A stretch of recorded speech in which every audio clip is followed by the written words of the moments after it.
के आधारमा मधेस प्रदेश गरियो? मधेस प्रदेश भनेको के हो? सांस्कृतिक पहिचान हो, जातीय पहिचान हो, भूगोलको पहिचान हो, के को पहिचान हो?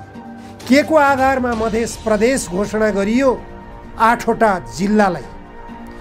यो 8वटा जिल्लालाई मधेस प्रदेश घोषणा गरिएपछि मिथिला प्रदेश घोषणा गर्ने भनेर जो आवाज उठाएका थिए उनीहरूको मनोदशा कहाँ गइरहेको छ? अहिले जनताको मन मस्तिष्कमा आतंकको घर बनाएको छ। साम्राज्यवादीहरूको उपनिवेश यो देश बन्ने हो कि भन्ने त्रास पैदा भएको छ।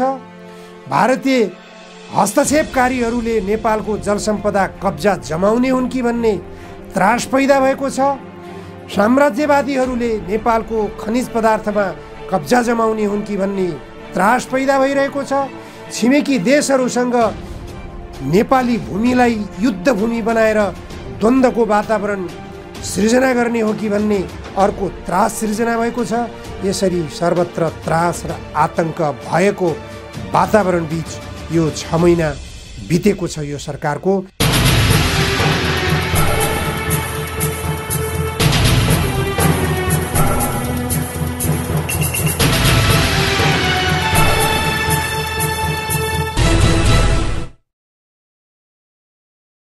नमस्कार, जनधारणा खबरको युट्युब च्यानलमा यहाँहरूलाई स्वागत छ। आजको जनचासोको 239 श्रृङ्खलामा म उपस्थित भएको छु, निमकान्त पाण्डे।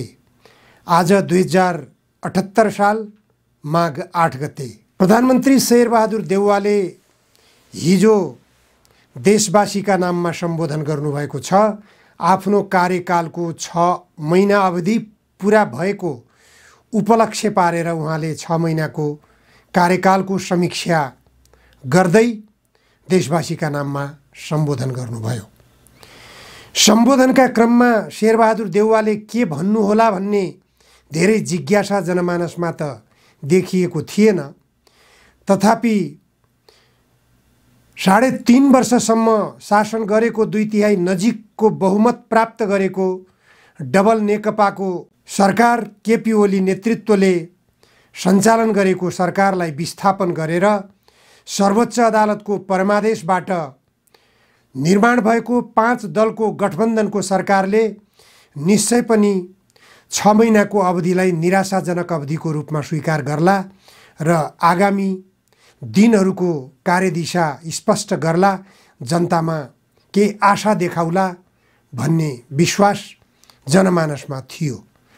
तर त्यो विश्वास तुषारापात भयो। त्यो विश्वास विश्वासघात भएको छ।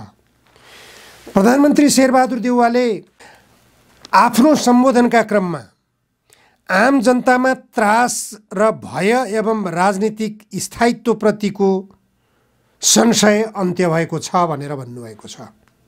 सम्बोधनको सबैभन्दा महत्त्वपूर्ण उपलब्धि उहाँले 6 महिनाको उपलब्धि, यो सत्य हो त। संशय समाप्त भएको छ, त्रास समाप्त भएको छ त। देशमा आम नेपाली जनतामा यो सरकारले एमसीसी सम्झौता पारित गर्ने हो कि भन्ने त्रास आतंकको रूपमा छाएको छ। यो आतंकको अन्त्य गर्न यो सरकारले सकेको छैन। यो सरकारले अथवा यो गठबन्धन सरकारले अमेरिकासँग गरिएको एमसीसी सम्झौतामा भएका राष्ट्रिय अहितका विषयहरूलाई संशोधन नगरेसम्म त्यसलाई पारित नगर्ने दृढता व्यक्त गरेको छ भनेर 6 महिने कार्यकालको समीक्षाको रूपमा प्रधानमन्त्रीबाट सन्देश आइदिएको भए नेपाली जनतामा त्यसले निश्चय पनि भय र त्रास आतंकको अन्त्य भएको रूपमा लिन सकिन्थ्यो। तर प्रधानमन्त्रीले बोल्नु भएको एकातिर छ, काम गर्नु भएको एकातिर छ।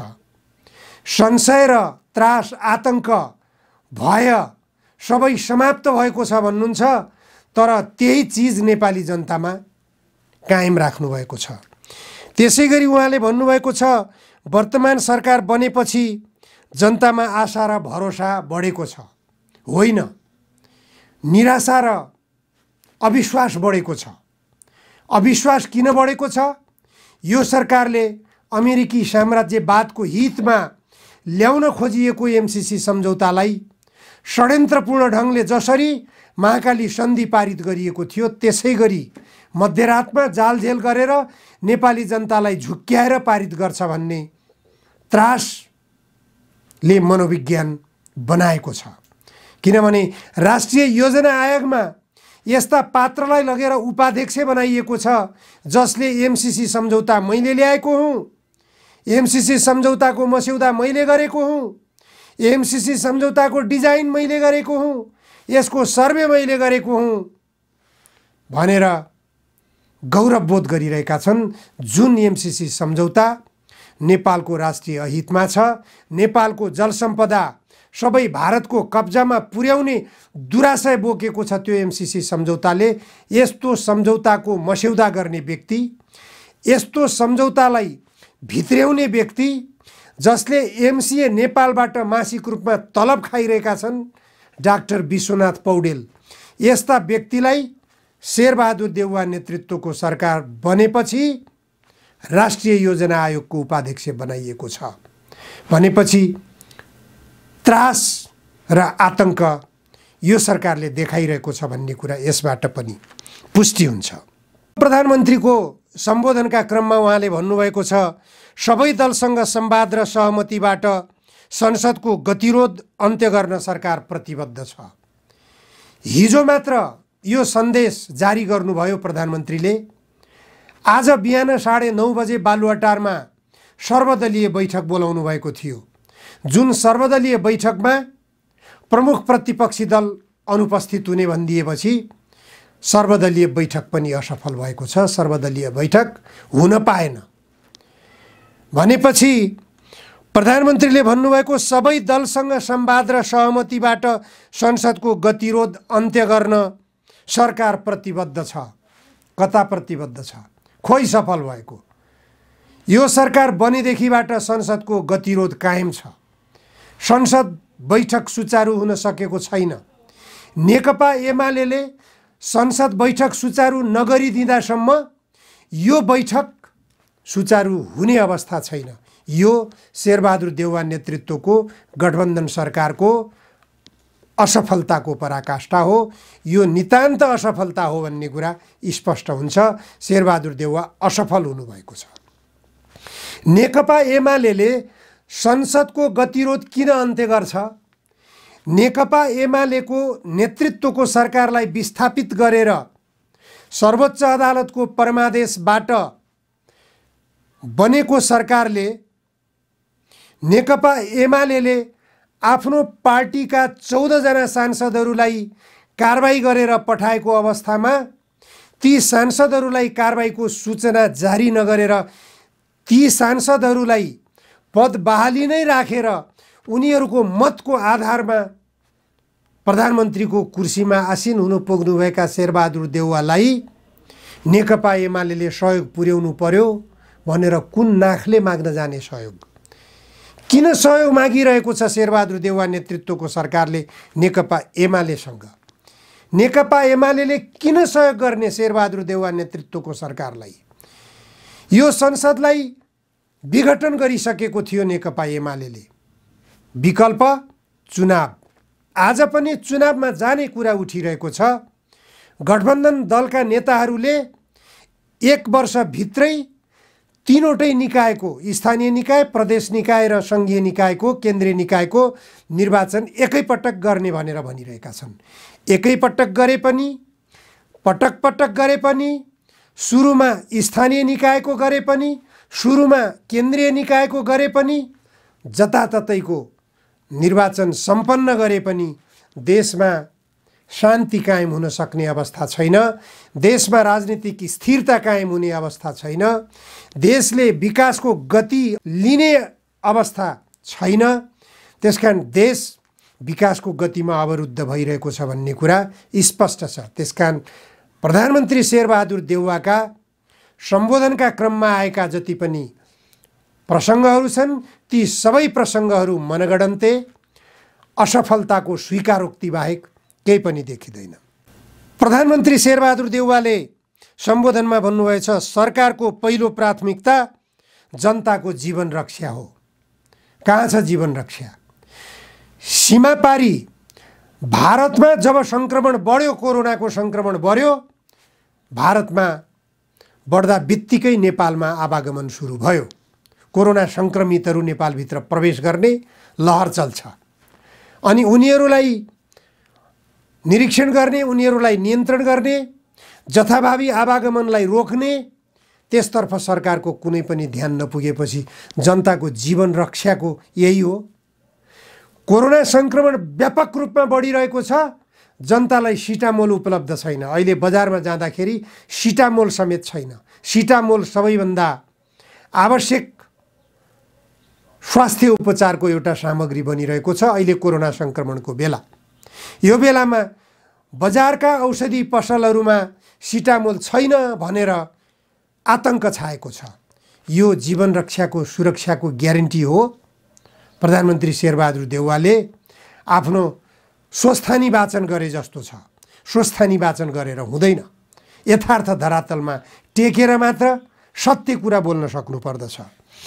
प्रधानमन्त्री शेरबहादुर देउवाले भन्नुभएको छ तराई मधेस ट्युबवेल तथा स्वच्छता विशेष कार्यक्रम उच्च प्राथमिकतामा छ। तराई मधेसलाई द्वन्द्वको भुमरीमा जाक्ने काम गरिएको छ। प्रधानमन्त्री शेरबहादुर देउवाको 6 महिने कार्यकालको सबैभन्दा ठुलो उपलब्धि तराई मधेसलाई द्वन्द्वको भुमरीमा जाक्ने काम गरियो। 8वटा प्रदेशलाई मधेस प्रदेश घोषणा गरेर। के आधारमा मधेस प्रदेश गरियो? मधेस प्रदेश भनेको के हो? सांस्कृतिक पहिचान हो, जातीय पहिचान हो, भूगोलको पहिचान हो, के को पहिचान हो? के को आधारमा मधेस प्रदेश घोषणा गरियो? 8वटा जिल्लालाई। यो 8वटा जिल्लालाई मधेस प्रदेश घोषणा गरिएपछि मिथिला प्रदेश घोषणा गर्ने भनेर जो आवाज उठाएका थिए उनीहरूको मनोदशा कहाँ गइरहेको छ अहिले? उनीहरू आन्दोलित हुने अवस्था गइरहेको छ। त्यसकारण भोजपुराहरूको आवाज कहाँ दब्यो, कहाँ गयो? यसरी मधेसमा अथवा तराई क्षेत्रका 22 जिल्लामा एउटा द्वन्द्वको बीजारोपण गरिएको छ। यो मधेसमा अशान्त कायम गर्नको निम्ति छिमेकी देशका शासकहरूको दुराशयले यहाँ काम गरेको छ भन्ने कुरा स्पष्ट छ। सत्ता गठबन्धन दलका मुख्य संवाहक मानिएका नेकपा माओवादी केन्द्रका अध्यक्ष प्रचण्डले भन्नुभएको थियो यो कम्फर्टेबल सरकार हो। कम्फर्टेबल सरकार बनाउनको निम्ति पनि छिमेकी देशको लागि कम्फर्टेबल सरकार भन्नुभएको थियो। वास्तवमै अहिले मधेस प्रदेशको घोषणा गराएर छिमेकी देशको लागि यो सरकारले कम्फर्टेबल सरकारको वास्तविक काम गरेको छ, वास्तविक परिणाम दिएको छ। यसरी समग्र रूपमा प्रधानमन्त्री शेरबहादुर देउवाको 6 महिने कार्यकाल असफल भएको छ। द्वन्द्वको बीजारोपण भएको छ। जनताको जीवन रक्षा हुन सकेको छैन। हरेक जनताको मन मस्तिष्कमा आतंकको घर बनाएको छ। साम्राज्यवादीहरूको उपनिवेश यो देश बन्ने हो कि भन्ने त्रास पैदा भएको छ। भारतीय हस्तक्षेपकारीहरूले नेपालको जलसम्पदा कब्जा जमाउने हुन् कि भन्ने त्रास पैदा भएको छ। साम्राज्यवादीहरूले नेपालको खनिज पदार्थमा कब्जा जमाउने हुन् कि भन्ने त्रास पैदा भइरहेको छ। छिमेकी देशहरूसँग नेपाली भूमिलाई युद्ध भूमि बनाएर द्वन्द्वको वातावरण सृजना गर्ने हो कि भन्ने अर्को त्रास सृजना भएको छ। यसरी सर्वत्र त्रास र आतंक भएको वातावरण बीच यो 6 महिना बितेको छ यो सरकारको। यो सरकारले अब जुन निर्वाचनको सङ्घारमा लान खोजिरहेको छ देशलाई, यो निर्वाचनको सङ्घारमा लग्यो भने देश थप गृहयुद्धमा जाने निश्चित छ। किनभने धेरै पक्षले यो निर्वाचनलाई बहिष्कार गर्नेवाला छन्। बहिष्कारको वातावरण बनिरहेको छ। जनताका तर्फबाट स्पष्ट रूपमा व्यवस्था रोज्ने अधिकार जनतालाई देऊ, वैज्ञानिक समाजवाद वा यो संसदीय व्यवस्था वा वैज्ञानिक समाजवाद जनतालाई व्यवस्था रोज्न देऊ भनेर सडकबाट आवाज उठिरहेको छ। त्यो आवाजतर्फ यो सरकारले कुनै ध्यान दिइरहेको छैन। यो गठबन्धन सरकार दक्षिणतर्फको इसारामा चलिरहेको छ, पश्चिमाहरूको इसारामा चलिरहेको छ। पश्चिमा र दक्षिणतर्फको इसारामा चलिरहेको सरकार भएका कारणले गर्दा नेपाली जनताको मागलाई यो सरकारले सुनवाई गर्ने अवस्था छैन। जबसम्म नेपाली जनताका मागलाई सुनवाई गरिँदैन तबसम्म देशमा शान्ति कायम हुने छैन। निर्वाचनले के गर्न सक्यो भन्ने कुरा विगत 5 वर्षको अनुभवले पनि स्पष्ट गरिसकेको छ। 2/3 नजिकको बहुमत प्राप्त गरेको राजनीतिक शक्तिले समेत देशमा राजनीतिक स्थिरता दिन नसकेको हामीसँग दृष्टान्त छ। त्यसै कारण अब फेरि पनि त्यही संसदीय पद्धतिभित्र बसेर स्थानीय निकाय, प्रदेश निकाय, केन्द्रीय निकायको निर्वाचन गरेर फेरि पनि 2/3 अथवा हङ पार्लियामेन्टको सरकार बन्यो भने पनि राजनीतिक स्थिरता हुने छैन। देशमा राजनीतिक स्थिरताको निम्ति देशमा समाजवाद अपरिहार्य छ। देशमा समाजवाद लागू नभएसम्म शान्ति कायम हुन सक्दैन, स्थिरता कायम हुन सक्दैन, देशले समृद्धिको बाटो लिन सक्दैन, देशमा बेरोजगारीको अन्त्य हुन सक्दैन, देशमा कृषिमा आधुनिकीकरण आउन सक्दैन, देशमा जलसम्पदाको सदुपयोग हुन सक्दैन। त्यसकारण समाजवाद, वैज्ञानिक समाजवादको निम्ति जनमत सङ्ग्रह बाहेक विकल्प छैन। जनमत सङ्ग्रह पनि चुनाव हो। यो चुनाव नै देशमा दीर्घकालीन विकास र दीर्घकालीन शान्ति कायम गर्ने एउटा बाटो हो। हस्, आजलाई यति मात्र। धन्यवाद।